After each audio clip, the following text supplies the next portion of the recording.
शंभु दानी के पावन नगरिया, पावन नगरिया जबै दुनु प्राणी। शिव शंभु दानी के पावन नगरिया, पावन नगरिया जबै दुनु प्राणी। भोला दानी के मनाब जबै दुनु प्राणी। भोला दानी के मनाब जबै दुनु प्राणी।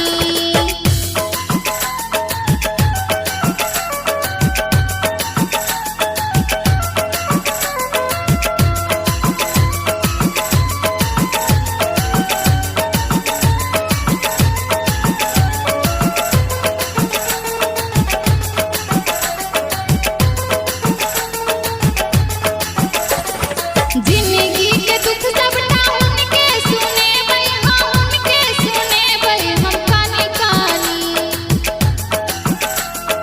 जिंदगी के दुख सबटा हुनका सुनेबै, हुनका सुनेबै हम कानी कानी।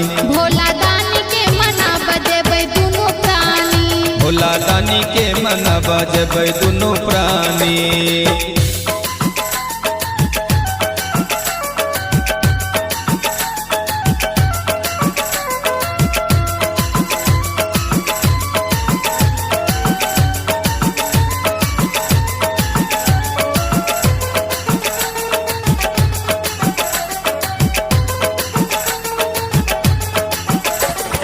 भूल चूक क्षमा कठिन बाबा जटाधारी, हाँ बाबा जटाधारी छठ ओढ़र दानी।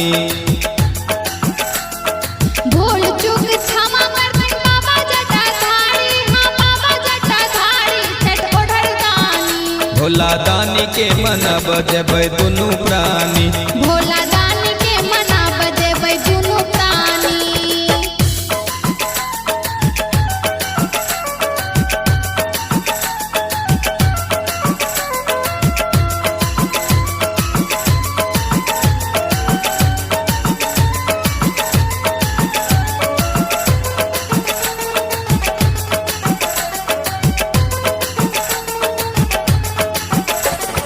प्रिय महादेव के छै बेलक पात, छै बेलक पात गंगा के पानी।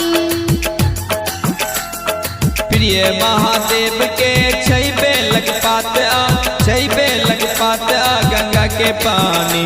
भोला दानी के मनाब जबै दुनु प्राणी। भोला दानी के मनाब जबै दुनु प्राणी।